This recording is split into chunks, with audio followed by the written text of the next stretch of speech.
శ్రోతలు, మీ బైబిళ్ళు తెరవండి. నేడు మన పాఠం 2 యోహాను పత్రిక 10 నుండి 13వ వచనం వరకు శ్రద్ధగా వినండి. క్రీస్తు బోధయందు నిలిచి ఉండండి. ఎవడైనను ఈ బోధను తేక మీ వద్దకు వచ్చిన ఎడల వానిని మీ ఇంట చేర్చుకొనవద్దు. శుభమని వానితో చెప్పవద్దు. శుభమని వానితో చెప్పేవాడు వాని దుష్టక్రియలలో పాలివాడవుతాడు. అనేక సంగతులు మీకు రాయాల్సి ఉంది. అయినా సిరాతో కాగితముపై రాయటానికి మనస్సు లేక మీ సంతోషము పరిపూర్ణమగునట్లు మిమ్ములను కలుసుకొని ముఖాముఖిగా మాట్లాడ నిరీక్షిస్తున్నాను. ఏర్పరచబడిన నీ సహోదరి పిల్లలు నీకు వందనములు చెప్తున్నారు. ప్రియ శ్రోతలు, వింటున్నారా? యోహాను ఈ పత్రికను ఏర్పరచబడిన అమ్మగారికి రాస్తున్నాడు. ఏర్పరచబడిన ఈ మహిళ ఆతిథ్య పరిచర్యలో ఎంతో పేరెన్నికగన్నది. మంచి మనస్సు గల స్త్రీ. తన ఇంటిలో అతిథులను ఎంతో ఆప్యాయంగా పరామర్శించి వారికెంతో సహాయపడుతుంది. దాతృత్వమందు ఈమె ఎంతో ఉదార స్వభావము గలది. అయితే కొందరు గ్నోస్తిక వేదాంతులు తాము బోధకులమే అని చెప్పి ఆమె ఇంట్లో ప్రవేశించారు. యేసు ప్రభు ఒక ప్రత్యేక సందర్భంలో అన్నాడు, ప్రవక్త అని ప్రవక్తను చేర్చుకునేవాడు ప్రవక్త ఫలము పొందుతాడు. నీతిమంతుడని నీతిమంతుణ్ణి చేర్చుకునేవాడు నీతిమంతుని ఫలం పొందుతాడు. అయితే ఈమె ఇంటిలోకి కపట బోధకులు వస్తున్నారు. ఈ సంగతి ఈమె భక్త యోహానుకు చెప్పింది. వీరు గ్నోస్తిక వేదాంతులు. ఇప్పుడేం చేయాలి? వీరి బెడదను ఎలా తప్పించుకోవాలి? యోహాను ఈ విషయాన్ని పురస్కరించుకొని ఈ పత్రిక రాశాడు. తాము అపోస్తలులమంటూ విమత సిద్ధాంతాలు వీరు ప్రకటిస్తున్నారు. క్రీస్తు దేవత్వాన్ని నమ్మని వీరిని ఏం చెయ్యాలి? వీరిని చేర్చుకోవచ్చా? వీరిని ఎలా వదిలించుకోవాలి? యోహాను ఏమంటాడు? మా ఇంటికి రావద్దని ఖండితంగా నిర్మోహమాటంగా చెప్పాలా? రోమా సామ్రాజ్యంలో ప్రయాణికులకు ఉండటానికి వసతి గృహాలు, హోటళ్ళు ఆ రోజుల్లో లేవు. సంచార బోధకులు విశ్వాసుల ఇండ్లలోనే బస చేసేవారు. అక్కడక్కడ సత్రాలు ఉండేవి. గది దొరుకుతుంది గాని పడుకోటానికి మంచాలు, పరుపులు ఉండవు. ప్రయాణికులే దుప్పట్లు, పరుపులు తామే తెచ్చుకోవాలి. నేల మీదనే పడుకోవాల్సి వస్తుంది. ఒకే గదిలో 6 మందికి పైగా పరుంటారు. అయితే బైబిలు బోధకులు, సంచార ప్రసంగికులు విశ్వాసుల ఇండ్లలోనే బస చేసేవారు. ఒక ఊళ్ళో అడుగు పెట్టడంతోటే విశ్వాసుల గృహాలు ఎక్కడున్నాయా అని ఈ బోధకులు వెతుకుతూ ఉంటారు. కొరింతుకు వెళ్ళినప్పుడెల్లా పౌలు ఆకుల, ప్రిస్కిల్లా అనే వారి ఇంట్లో ఉండేవాడు. ఆ రోజుల్లో సువార్తికులు ఇదే విధంగా పలు స్థలాలకు ప్రయాణాలు చేసేవారు. వారిని ప్రేమతో క్రైస్తవ విశ్వాసులు తమ గృహాలలో చేర్చుకునేవారు. విశ్వాసులు అతిథి ప్రియులు. యోహాను క్రైస్తవ గృహస్థులకు, గృహిణులకు రాస్తున్నాడు. వారిని మీ ఇంట చేర్చుకోవద్దు. అలాంటి వారికి శుభవచనం కూడా చెప్పవద్దు. వారిని చేర్చుకుంటే వారి దుష్టత్వాన్ని మీరు పంచుకున్నట్లవుతుంది. వారితో సహకరించినట్లవుతుంది. అపాత్రులైన వారికి ఆతిథ్యమిస్తే వారి పాపాన్ని మీరు పంచుకున్నట్లే. అందుచేత క్రైస్తవ విశ్వాసులారా, ఎవరు ఎలాంటి వారో బాగా తెలుసుకోండి. పాత్ర మెరిగి దానం చెయ్యాలి గాని అర్హులు కాని వారికి చేయూత ఇవ్వకూడదు అని యోహాను చెప్తున్నాడు. లూకాసు వార్త 16వ అధ్యాయం 1 నుండి 13వ వచనం వరకు యేసు ప్రభు ఒక ఉపమానం ప్రబోధించాడు. అతడొక గృహ నిర్వాహకుడు. అతని యజమాని ధనవంతుడు. ఒకరోజు యజమాని తన గృహ నిర్వాహకుణ్ణి పిలిపించాడు. లెక్క అప్పగించు అంటూ అడిగాడు. ఆ గృహ నిర్వాహకుడు తెలివైనవాడు. నా యజమానుడు ఎలాగూ నన్ను పనిలో నుండి తీసివేస్తాడు. అప్పుడు నా ఖాతాదారులు నన్ను చేర్చుకుంటారు. వారికి నేను మంచి చేస్తాను అనుకొని యజమాని రుణస్థులను పిలిపించి యుక్తిగా వారిని తన వైపునకు తిప్పుకున్నాడు. వారు చెల్లించాల్సిన రుణాన్ని తగ్గించాడు. ఈ లోక సంబంధులు తమ తరమును బట్టి చూడగా వెలుగు సంబంధుల కంటే యుక్తిపరులు. ఈ తరం మనుషుల తెలివితేటలను చూడండి. తమ డబ్బును పెట్టుబడి పెట్టడంలో, తమ ధనాన్ని వాడటంలో వారికి అతి తెలివి ఉంది. వారి లౌక్యం, లౌకిక తత్వం ఎంతో యుక్తితో కూడినవి. జాగ్రత్త దేవుని బిడ్డలు. ధనం పోగు చేయడమే భక్తి అనుకుంటున్నారా? ద్రవ్యం ఇచ్చేవారు ఎలాంటి వారికి ఇస్తున్నారో గమనించి మరీ ఇవ్వాలి.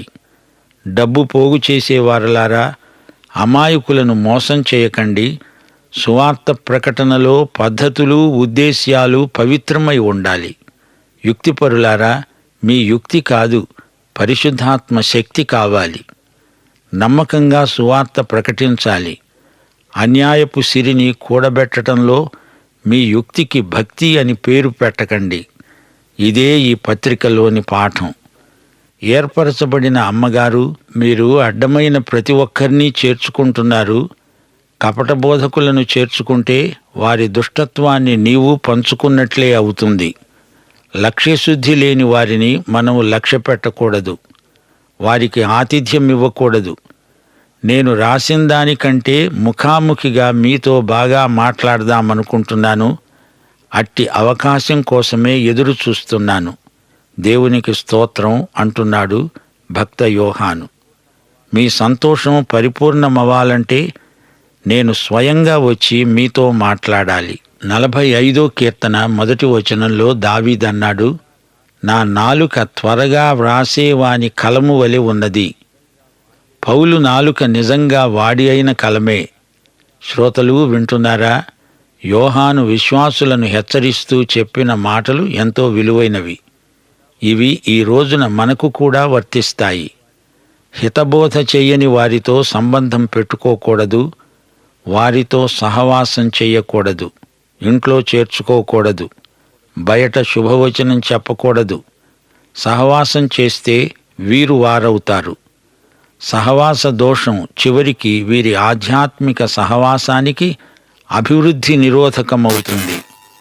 దుష్టత్వం గల వారితో కలిస్తే అందరూ దుష్టులవుతారు. గనుక ప్రియశ్రోతలు, దుష్ట సాంగత్యము మంచి నడవడిని చెరుపుతుంది అనే నానుడిని జ్ఞాపకం చేసుకోండి. యోహాను ఖండితంగా చెప్తున్నాడు, కపట బోధకులతో సంబంధం పెట్టుకోవద్దు. అలా మీరు చేస్తే వారి బోధల చేత మీరు ప్రభావితులవుతారు. చివరికి మీ విశ్వాసమే అడుగంటిపోతుంది. కాగితం, కలం, సిరాతో మీకు ఉత్తరం రాసే కంటే మీ దగ్గరికి స్వయంగా వచ్చి అనేక సంగతులు మీతో ముచ్చటించాలని ఉంది. ఉత్తరం కంటే వ్యక్తిగతమైన సంభాషణ ఎక్కువ అర్థవంతమైనది. ప్రియ సంఘమా, అబద్ధ బోధకులను పసికట్టు. సత్య సిద్ధాంత పవిత్రతను కాపాడు. అసత్యాన్ని బోధించే వారిని చేర్చుకునేవు జాగ్రత్త. వారి దుర్బోధలను అరికట్టే మార్గం ఒకటే. ఏ క్రైస్తవ కుటుంబము వారికి ఆతిథ్యమివ్వకూడదు. వారు దారిలో కనిపించినా శుభవచనం కూడా చెప్పకూడదు. ప్రాతిపదిక విశ్వాసాన్ని దెబ్బతీసే బోధలను నిర్దాక్షిణ్యంగా ఖండించాల్సిందే. వారి పట్ల సానుభూతి కూడా చూపకూడదు. వారితో సావాసం చేయకూడదు. మన ప్రేమ సత్యపరిధిలోనే అర్థవంతమవుతుంది. దేవుని సంఘం ఈ విషయంలో కఠినంగా వ్యవహరించవలసిందే. తప్పుడు బోధలు చేసేవారున్న చోట దేవుని బిడ్డలు ఉండకూడదు. దేవుని వాక్యంలో ఉన్న సత్యాన్ని కల్తీ చేసేవారితో సాంగత్యం చేయకూడదు. సత్యం విషయంలో ఎవరితోనూ రాజీ పడేదే లేదు. విశ్వాసాన్ని నాశనం చేసేదాన్ని నాశనం చేయడం దేవుని బిడ్డల కర్తవ్యం. తప్పుడు సిద్ధాంతాలను నమ్మేవారిని సరైన మార్గానికి మళ్లించగలమేమో కానీ వారి నాయకులను ఒప్పించటం అసాధ్యం. అందుకే వారికి దూరంగా ఉండాలని యోహాను స్పష్టం చేస్తున్నాడు. ఉత్తరం రాయడం కంటే కొన్నిసార్లు ముఖాముఖిగా మాట్లాడడం మేలు. ఉత్తరాలను అపార్థం చేసుకునేవారు కొందరు, అందులోని మాటలకు పెడార్థాలు తీసేవారు మరికొందరు. అందుకే యోహాను చిన్న ఉత్తరం రాసి వివరాలు స్వయంగా వచ్చి మాట్లాడతాను అంటున్నాడు. తండ్రి వలన మనము ఆజ్ఞను పొందాము. సంఘ బిడ్డలలో కొందరు సత్యమును అనుసరించి నడుచుకుంటున్నారు. ఇది నాకెంతో సంతోషం. అయితే సంచార బోధకులు కొందరు వచ్చి మీ ఇండ్లలో ప్రవేశించి మిమ్మల్ని కలవరపరుస్తున్నారు. వీరి బోధ అంతా తప్పు. యేసుక్రీస్తు శరీరధారి అయి వచ్చాడని మనం నమ్ముతున్నాము. వీరు ఈ ప్రాతిపదిక సత్యానికి వ్యతిరేకంగా మాట్లాడుతున్నారు. వీరి బోధ అంత్యక్రీస్తు బోధే. మీ మధ్య మేము చేసిన సేవ, మీ మధ్య నెరవేరిన కార్యములు ఎన్నో ఉన్నాయి. వాటిని చేజేతులా పాడు చేసుకోకండి. జాగ్రత్తగా ఉండండి. మా సేవ మీ యందు పూర్తిగా ఫలించాలి. క్రీస్తు బోధయందు నిలిచి ఉండండి. మీరెంత ముందుకు సాగినా క్రీస్తు బోధయందు స్థిరంగా ఉండకపోతే దేవుణ్ణి ధిక్కరించిన వారవుతారు.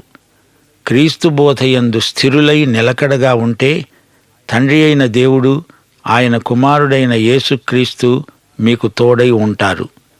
క్రీస్తు బోధే సత్యం. దీనికి భిన్నమైన సిద్ధాంతాన్ని బోధించేవారికి మీ ఇంటి తలుపులు తీయవద్దు. వారిలో ఎవరైనా మీకు వీధిలో కనిపిస్తే వారిని పలకరించవద్దు. వారిలో పనిచేస్తున్న అసత్యం ఎట్టి పరిస్థితిలోనూ మీ మీద ప్రభావం చూపకూడదు. మీకు వారికి మధ్య నైతిక ఆధ్యాత్మిక దూరం ఉండేటట్లు చూడండి. సంఘంలో ఆ రోజుల్లో 3 పరిచర్యలుండేవి. 1 అపొస్తలుల పరిచర్య. అపొస్తలులు స్వయంగా ప్రభువుతో తిరిగినవారు. వీరు యేసుక్రీస్తు పునరుత్థానానికి సాక్షులు. సంఘానికి అపొస్తలుల అధికారం తిరుగులేనిది. అపొస్తలుల బోధయందు వారు ఎడతెగక నిలిచి ఉన్నారు. సంఘం ఏ దేశంలో ఉన్నా, ఏ ప్రాంతంలో ఉన్నా అపొస్తలులదే తుది నిర్ణయం. అపొస్తలులను దేవుడు సంఘానికి వరములుగా ఇచ్చాడు. అపొస్తలిక బోధే సంఘానికి ఆచరణీయం. ఇక 2ది ప్రవక్తల సేవ. ప్రవక్తలు సంచారకులు. వీరు ప్రత్యేకంగా ఏ స్థానిక సంఘానికి చెందినవారు కారు. దేవుని ఆత్మ ఎక్కడికి నడిపిస్తే అక్కడికి వెడతారు. ఆత్మ వారి చేత మాట్లాడిస్తే వారు మాట్లాడతారు. వారు ఒక చోట స్థిరంగా ఉండరు. ఇక స్థలమని, వృత్తి అని, పొలమని వీరికేమీ ఉండదు. పూర్తిగా దేవుని మీద ఆధారపడి జీవిస్తారు. అపొస్తలుల బోధనే ప్రజలకు నేర్పుతారు. ప్రవక్తల ప్రవర్తన, వారి వ్యక్తిగత జీవితం ఆదర్శప్రాయమైనవి. ప్రవక్తలు ఎప్పుడైనా ఏ సమాజాన్నైనా సందర్శించే అధికారం వారికుంది. ఇక 3వ పరిచర్య పెద్దలు. వీరు సంఘ పెద్దలు. స్థానిక సంఘములో వీరెంతో బాధ్యత గలవారు. అపొస్తలులు స్థాపించిన సంఘాలలో పెద్దలను అపొస్తలులే నియమించారు, అభిషేకించారు. అపొస్తల కార్యములు 14వ అధ్యాయం 23వ వచనంలో అపొస్తలులు ప్రతి సంఘములో వారికి పెద్దలను ఏర్పరచి ఉపవాసముండి ప్రార్థన చేసి ప్రభువుకు వారిని అప్పగించారు. స్థానిక సంఘమందు అనుదిన కార్యక్రమాల నిర్వహణలో పెద్దలకే సంపూర్ణ అధికారమున్నది. సంఘ పరిధికి మాత్రమే పెద్దల పరిచర్య పరిమితం. ప్రవక్తల పరిచర్యలో మాత్రమే కొన్ని సమస్యలు తలెత్తాయి. వీరు ఎక్కడెక్కడికో వెడతారు. స్థానిక సంఘానికి చెందిన కుటుంబాలు వీరిని చేర్చుకుంటాయి. పోషణ సులభంగా లభిస్తుంది. అందుచేత కొందరు బతుకుదెరువు కోసం ప్రవక్తలైన వారు బయలుదేరారు. ప్రవక్తలలో యథార్థపరులు కొందరైతే మరికొందరు కపట ప్రవక్తలై ప్రజలకు విమత బోధలు చేస్తూ సంచరించారు.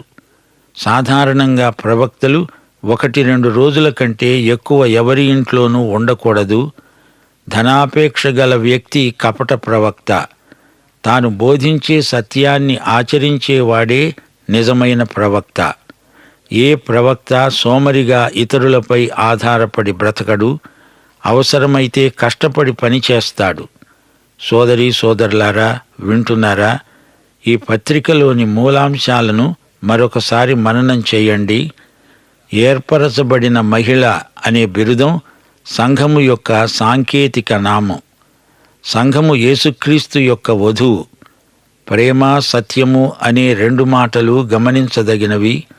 సత్యమందే మన ప్రేమ పనిచేస్తుంది, విస్తరిస్తుంది. ప్రభువును ప్రేమించేవారు ఆయన సత్యమును, ఆయన ఆజ్ఞలను గైకొంటారు. ప్రేమ కలిగి సత్యమే చెబుతూ సత్యాన్ని జీవించేవారే దేవుని బిడ్డలు. తప్పుడు బోధల వల్ల సంఘం నిర్వీర్యమైపోతుంది. సంఘము యొక్క సిద్ధాంత పవిత్రతను కాపాడాలి. సంఘం ఎట్టి పరిస్థితిలోనూ రాజీ పడకూడదు. పరిశుద్ధతను మాటల్లో, చేతల్లో పాటించాలి. ఎట్టి పరిస్థితిలోనూ సంఘము తన బోధన ప్రమాణాలను దిగజార్చకూడదు. యోహాను సువార్త 8వ అధ్యాయం 32వ వచనంలో ప్రభు అన్నాడు, మీరు నా వాక్యమందు నిలిచిన వారైతే నిజముగా నాకు శిష్యులై ఉండి సత్యమును గ్రహిస్తారు. అప్పుడు సత్యము మిమ్ములను స్వతంత్రులనుగా చేస్తుంది. దేవుని సత్యం వెలుగులో మనం అసత్యాన్ని పసికట్టాలి. వెలుగులో నడుస్తూ ఉండగా అబద్ధాలు బయటపడతాయి. దేవుని సంఘమందు సత్యమున్నది. సత్యమందే ప్రేమించే స్వభావం మనకు అలవడుతుంది. క్రైస్తవులు శరీరానుసారులైతే దేవుని చిత్తమును గ్రహించలేరు. మనం శరీరానుసారులమై అదే స్థితిలో ఉండిపోకూడదు. ఎఫెసీ పత్రిక 4వ అధ్యాయం 15వ వచనం, ప్రేమ కలిగి సత్యమే చెబుతూ క్రీస్తు వలె ఉండడానికి మనము అన్ని విషయములలో ఎదుగుదాము. 2 యోహాను పత్రిక ఇంతటితో సమాప్తం. వచ్చే పాఠంలో యోహాను 3వ పత్రిక మొదలు పెడతాము. సిద్ధపడి రండి. దైవాశీస్సులు. ఆమేన్.